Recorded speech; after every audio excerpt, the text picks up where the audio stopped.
Chapitre 6. L'arche de l'Éternel fut 7 mois dans le pays des Philistins. Et les Philistins appelèrent les prêtres et les devins, et ils dirent: Que ferons-nous de l'arche de l'Éternel? Faites-nous connaître de quelle manière nous devons la renvoyer en son lieu.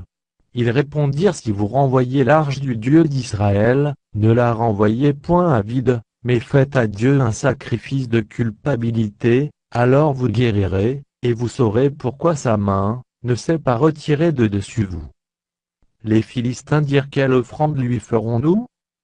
Ils répondirent: 5 tumeurs d'or et 5 souris d'or, d'après le nombre des princes des Philistins, car une même plaie a été sur vous tous et sur vos princes. Faites des figures de vos tumeurs, et des figures de vos souris qui ravagent le pays, et donnez gloire au Dieu d'Israël. Peut-être cessera-t-il d'appesantir sa main sur vous, sur vos dieux, et sur votre pays. Pourquoi endurciriez-vous votre cœur, comme les Égyptiens et Pharaon ont endurci leur cœur? N'exerça-t-il pas ses châtiments sur eux, et ne laissèrent-ils pas alors partir les enfants d'Israël? Maintenant, faites un char tout neuf, et prenez 2 vaches qui allaitent, et qui n'aient point porté le joug, attelez les vaches au char, et ramenez à la maison leurs petits qui sont derrière elles. Vous prendrez l'arche de l'Éternel, et vous la mettrez sur le char, vous placerez à côté d'elle, dans un coffre, les objets d'or que vous donnez à l'Éternel en offrande pour le péché, puis vous la renverrez, et elle partira. Suivez-la du regard si elle monte par le chemin de sa frontière vers Beth-Shemesh, c'est l'Éternel qui nous a fait ce grand mal, sinon, nous saurons que ce n'est pas sa main qui nous a frappés, mais que cela nous est arrivé par hasard. Ces gens firent ainsi. Ils prirent 2 vaches qui allaitaient et les attelèrent au char, et ils enfermèrent les petits dans la maison. Ils mirent sur le char l'arche de l'Éternel, et le coffre avec les souris d'or et les figures de leurs tumeurs. Les vaches prirent directement le chemin de Beth-Shemesh, elles suivirent toujours la même route en mugissant, et elles ne se détournèrent, ni à droite ni à gauche. Les princes des Philistins allèrent derrière elles jusqu'à la frontière de Beth-Shemesh. Les habitants de Beth-Shemesh moissonnaient les blés dans la vallée.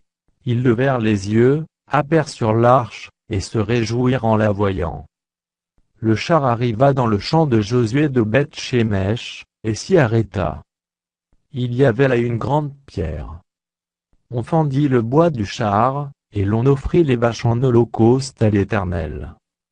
Les Lévites descendirent l'arche de l'Éternel, et le coffre qui était à côté d'elle et qui contenait les objets d'or, et ils posèrent le tout sur la grande pierre.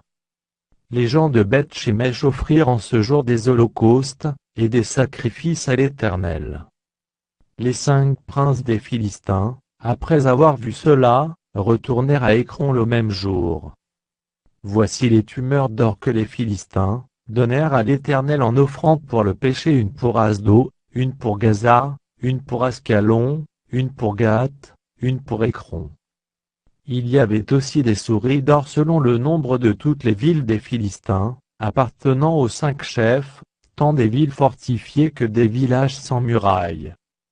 C'est ce qu'atteste la grande pierre sur laquelle on déposa l'arche de l'Éternel, et qui est encore aujourd'hui dans le champ de Josué de Beth-Shemesh. L'Éternel frappa les gens de Beth-Shemesh, lorsqu'ils regardèrent l'arche de l'Éternel, il frappa 50 070 hommes parmi le peuple. Et le peuple fut dans la désolation, parce que l'Éternel l'avait frappé d'une grande plaie. Les gens de Beth-Shemesh dirent: Qui peut subsister en présence de l'Éternel, de ce Dieu saint? Et vers qui l'arche doit-elle monter, en s'éloignant de nous? Ils envoyèrent des messagers aux habitants de Kirjat-Jéarim, pour leur dire: Les Philistins ont ramené l'arche de l'Éternel, descendez, et faites-la monter vers vous.